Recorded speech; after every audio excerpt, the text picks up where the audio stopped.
በፈረንጆቹ አቆጣጠር ኖቬምበር 27 2025 ጃዋር ሲራጅ መሐመድ ከአምስተርዳም ወደ አሜሪካ አትላንታ በአትላንታ ጃክሰን ኢንተርናሽናል ኤርፖርት መጥቶ ነበር።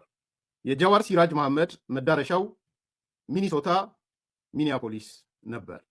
ሁለተኛ ከዛም ጃዋር ሲራጅ መሐመድ በዲሴምበር 16 2025 ከዋሽንግተን ዲሲ ዳላስ ኢንተርናሽናል ኤርፖርት ወደ አምስተርዳም ኔዘርላንድ ከዛም ወደ ቦሌ ዓለም አቀፍ ኤርፖርት አዲስ አበባ ኢትዮጵያ እንደሚሄድ ትኬቱ ያመለክታል።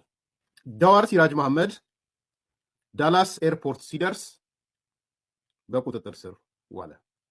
ከዛም በቁጥጥር ስር ከያዘ በኋላ በእጁ የያዛቸውን ኤሌክትሮኒክስ ስልክ፣ ሞባይል፣ ኢንተርኔት ምንድነው ላፕቶፕ ወዘተ የመሳሰሉት ማለት ነው።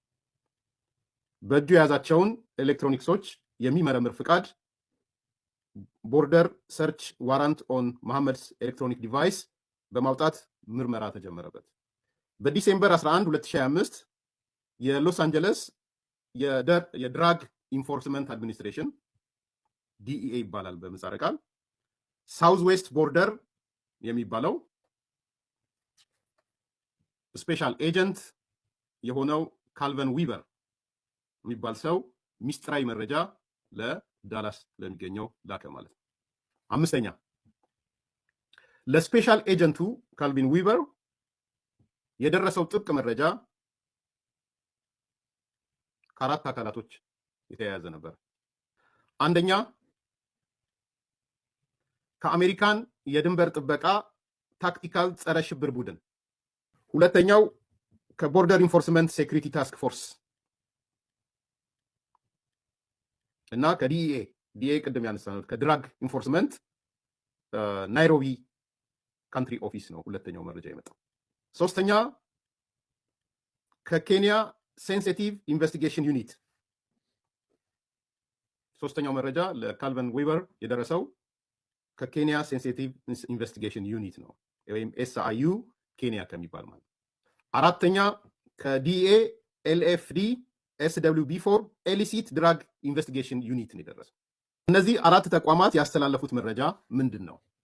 ህገወጥ የአደንዛዥ እጽ ዝውውር የሚያደርገው የኦሮሞ ነጻነት ሰራዊት ሚሊሻ ግሩፕ ፋይናንሰሩና የፖለቲካ ፊገሩ ጃዋር ሲራጅ መሐመድ በመጨረሻው ደቂቃ ላይ ባለው ፍላይት ትኬት ቆርጦ ወደ አምስተርዳም ሊሄድ ነው የሚል ነው ያስተላለፉት። ይህንን ተከትሎ የሆምላንድ ሴኩሪቲ ኢንቨስቲጌሽን ኤችአይኤስ ታስክ ፎርስ ኦፊሰር አንቶኒዮ ባሮን የሚባል ፍቃድ ሰጠ። የሰጠው ፍቃድ ምንድን ነው? ጃዋር እንደደረሰ በቁጥጥር ስር ውሎ ምርመራ ሊካሄድበት የሚል ማለት ነው። አቶ ጃዋር መሐመድ በቁጥጥር ስር ውሎ ምርመራ እንዲጀበርበት ተደረገ። የምርመራ ሪፖርቱ ስያሜ ወይም ታይትል ሲቢፒ ኢንተርቪው ሪፖርት የሚል ነው። ጃዋር መሐመድ የያዛቸውን የኤሌክትሮኒክስ እና እቃዎች የድንበር ላይ ምርመራ ፍቃድ ወይም ዋራንቲ ወጣ ማለት ነው። ዘጠነኛ የምርመራ ውጤቱ ምን ይመስላል? ምን ተገኘ ከጃዋር መሐመድ ስልክ የሞባይል እና ላፕቶፖች ምን ተገኘ ከጃዋር? በምርመራ የተገኘው አቶ ጃዋር መሐመድ ወደ 30 የሚጠጉ በሽብርተኝነት ከተጠረጠሩ ኃይሎች ጋር ይገናኛል። ሁለተኛ በጃዋር ሲራጅ መሐመድ ኤሌክትሮኒክስ ውስጥ የኦሮሞ ነጻነት ሰራዊት ሚሊሻዎች ኦላ ወይም የሚባሉት ማለት ነው ወይም ኦነግ ሸኔ መንግስት የሚላቸው ፎቶ እና በጥይት የገደሏቸው ሰዎች ምስል አለ። ከዚህ በተጨማሪም በርካታ ወንጀሎች የሰሩባቸው ዶክመንቶች አሉ። ምን ወንጀሎች ነው የተገኙት? ምን ወንጀሎች ነው የተገኙት? አንደኛ ሂውማን ኪድናፒንግ ተገኝቶባቸዋል። ሁለተኛ ኢሊሲት ድራግ ትራፊኪንግ ተገኝቷል። በፎቶ በጥይት የገደሏቸው ሰዎች አንድ፣ ሂውማን ኪድናፒንግ የሰሩበት ሁለት፣ ኢሊሲት ድራግ ትራፊኪንግ የሰሩበት ሶስት፣ ፎቶ ኦፍ ጎልድ ባርስ ኤንድ ሲልቨር ባርስ አራት። ጃዋር መሐመድ ከነዚህ ወንጀል ከሰሩ ጋር ከኦሮሞ ነጻነት ሰራዊት ወይም ኦላ ከሚባለው ጋር ሚሊሻው ጋር የተነሳው ፎቶ አብረዋል። ሲራጅ መሐመድ የጽሁፍ መልእክቶች ነው የተገኙት። ሌላው በጽሁፍ የጻፋቸው መልእክቶች ማለት ነው። ኤሌክትሮኒክስ ዲቫይሱን ሞባይሉን ላፕቶፑን ሲበረብሩ ካገኙት ነገር አንዱ የጽሁፍ መልእክቶችን ነው ያገኙት። የጽሁፍ ማስረጃዎች ውስጥ የኢትዮጵያውን ጠቅላይ ሚኒስትር አብይ አህመድ እንዲገደል ያዘዘበት ጽሁፍ አለ። እዛው ያሉ ሰዎች የወሰኑት ውሳኔ ማለት ነው። ቀጥታ እንግሊዘኛውን ባነበው ነው የሚሻለው። Due to the images in Muhammad's phone, KST contacts and text message of assassination, Muhammad was detained and US B2 visa revoked. Muhammad ምን አለ? ምን ተናገረ? አንደኛ የኦኤልኤፍ የውጭ ግንኙነት ምክትል ኃላፊ ነኝ ብሏል ጀዋር። ከእንደገና በኦላ ውስጥ ከፍተኛ ተጽዕኖ ፈጣሪ ነኝ፣ ከቶፕ ኮማንደሮቹም ጋር ጥሩ ግንኙነት አለኝ ብሏል። ይሄ ሁለተኛ ተከታዮችን ያነሳው የኔ ተከታዮች ይላል። የኔ ተከታዮች የኦሮሞ ዲያስፖራዎች ናቸው። ይህን አሰቃቂ ፎቶዎች የላኩልኝም በዲያስፖራ የሚገኙ የኦሮሞ ዲያስፖራዎች ናቸው የሚል መልስ ሰጥቷል። የኦሮሞ ነጻነት ሰራዊት በህገወጥ የአደንዛዥ እጽ ዝውውር ማሪዋና፣ ኮካይን፣ ህገወጥ የሰው ዝውውር፣ ህገወጥ የጦር መሳሪያ ዝውውርና ሌሎች ዓለም አቀፍ ወንጀሎች ላይ እንደሚሳተፍ አውቃለሁ ብሏል ጀዋር። አራተኛ አልሻባብና ኦላ በትራፊኪንግ እና በአንዳንድ ነገሮች ላይ በጋራ እንደሚሰሩ አውቃለሁ። አምስተኛ ጃዋር መሐመድ በአመት ገቢ $300,000 ነው ብሏል። አምስተኛ የተናገረው ከማገኘው ገንዘብ ለኦኤፍሲ